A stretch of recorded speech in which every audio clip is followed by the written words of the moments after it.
गिरीश जी यांच्याकडे जातो. तुम्ही एक महत्त्वाचा मुद्दा मांडला, की ही राजकारणाची जरी हे असलं तरी पुढच्या पिढींसाठी ही एक तजवीज आहे किंवा पुढच्या पिढींनी करायचं त्यासाठी एकत्र येणं गरजेचं आहे. गिरीश माझा हाच प्रश्न आहे तुम्हाला, की राष्ट्रवादी काँग्रेस ज्यावेळेस फुटली त्यावेळेस दोघं वेगळे झाले आणि ते कोर्टात सुद्धा केस गेली म्हणजे कुठल्यावर टीका झाली. आज दोघं एकत्र येत आहे. कुठेतरी कारण जसे ठाकरे बंधू मुंबईमध्ये येणं हे खूप गरजेचं होतं असं मानलं जातं किंवा मराठी मुद्द्यावर एकत्र आले. पण पवार कुटुंब कुठल्या मुद्द्यावर एकत्र यायला हवे ते, की फक्त पिंपरी-चिंचवड महानगरपालिका आणि पुणे महापालिका एकत्र येऊन ते येतात का? की पुढचं हे जसं शैलेशजी बोलले, की फक्त कुटुंबासाठी त्यांना एकत्र येणं गरजेचं होतं. काय वाटतं तुम्हाला? संतोष, काही गोष्टी आपण मनाशी कठोरपणाने समजून घेतल्या पाहिजेत. पहिली गोष्ट म्हणजे पवार कुटुंबीय किंवा शरद पवार हे तत्ववेत्ते नाही आहेत, ते राजकारणी आहेत. आणि जर ते राजकारणी असतील तर राजकारण हे सत्तेसाठी केलं जातं. राजकारण हे पॉवर पॉवर मिळवण्यासाठी केलं जातं. जर तुम्हाला पॉवर मिळवायची असेल तर अलीकडच्या काळामध्ये ज्या पद्धतीचं राजकारण समोरच्या बाजूने होतंय, तर त्या राजकारणाला जर तुम्हाला प्रत्युत्तर द्यायचं असेल, तर काही अ, वेगळ्या पद्धतीच्या खेळी तुम्हाला खेळाव्या लागतील. काँग्रेस त्या खेळी खेळलेल्या नाहीये. त्या खेळी राष्ट्रवादी खेळलेला आहे किंवा शरद पवार त्या खेळी खेळलेले आहेत. आणि त्याचा त्यांना फायदा हा लोकसभा निवडणुकीमध्ये झालेला देखील आहे. लोकसभा बरोबर. निवडणुकीमध्ये महाविकास आघाडीला जे यश मिळालं होतं, हे यश 2 गोष्टींवर मिळालं. एक म्हणजे अ, जे पक्ष फुटल्यामुळं किंवा पक्ष चोरीला गेला आमचा आणि त्याच्यामुळे जे त्यांनी एक महाराष्ट्रामध्ये त्यांनी एक प्रकारची स्वतःसाठी एक सहानुभूती निर्माण केली होती. त्या सहानुभूतीच्या जोरावर आणि सहानुभूतीच्या जोरावर त्यांना बऱ्यापैकी यश मिळालं. पण आता जेव्हा ती लोकसभेची वेळेची गणित वेगळी होती, विधानसभेची गणितं वेगळीच आहेत.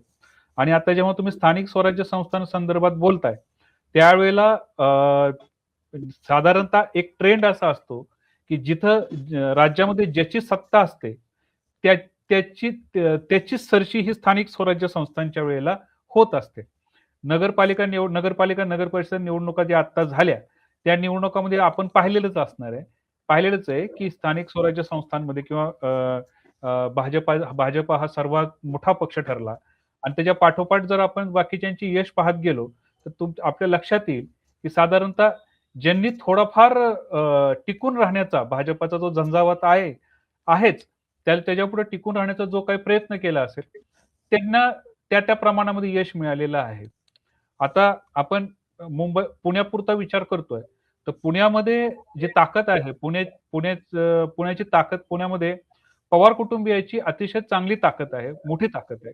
पण ही ताकद लोकसभा आणि विधानसभेच्या काळामध्ये विखुरली गेलेली होती. आणि ही विखुरलेली ताकद जी आहे ना, ही ताकद एकत्र करून पुणे आणि पिंपरी चिंचवड लढवणं हे लढवणं लढवली तर आपल्याला त्याचा फायदा होऊ शकतो. हे दोन्हीही चाणाक्ष नेते जाणतात. कारण दोघांच्या भांडणामध्ये तिसऱ्याचा लाभ म्हणजे भाजपचा लाभ होऊ नये किंवा कमीत कमी आपल्या हातामध्ये एवढे नंबर्स असावेत, की ज्या नंबर्समुळं आपण या मोठ्या पक्षापुढं आपण लाचार होऊ नये किंवा आपली शक्तिपात होऊ नये, असा साधारणतः एक विचार ह्या युतीमध्ये दिसतो. आणि सध्या तरी या घडीला जरी पाहायला गेलं, की इतर सगळ्या पद्धतीचं बलाबल जरी पाहिलं, ताकद पाहिली, तर शहरामध्ये ताकद कोणाची आहे किंवा हे साधारणतः उघड क्लिअर दिसतंय. कारण मागच्या निवडणुकीमध्ये ज्या महापालिकेच्या निवडणुका झाल्या, त्या निवडणुकीमध्ये जवळपास 94 जागा ह्या भाजपाने जिंकल्या होत्या. आणि ज्या जागेवर विरोधी पक्षाचे लोक निवडून आलेले होते, त्यातले बहुतांश नगरसेवक हे आता भाजपच्या गोटामध्ये गेलेले आहेत. तर साधारणतः एक गणित तुमच्या लक्षात येईल, की काय होणार आहे किंवा काय होऊ शकते याचा एक अंदाज आहे. कारण भाजप जेव्हा निवडणुकीला उतरतं, त्यावेळेला ते पूर्ण शक्तीनिशी उतरतात. जेव्हा साम, दाम, दंड आणि भेद हे तर चारी नीती ते अवलंबतातच. याशिवाय धनशक्तीची एक प्रचंड मोठी ताकद त्यांच्यासोबत आहे, सत्ता त्यांच्यासोबत आहे. त्यामुळे पुणे महापालिकेत फार वेगळं काही चित्र होणार आहे असं वाटत नाही मला. माझ्या मते फार आपली वाताहत होऊ नये या एका विचारानं हे दोन पक्ष एकत्र येत आहेत असं माझं मत आहे.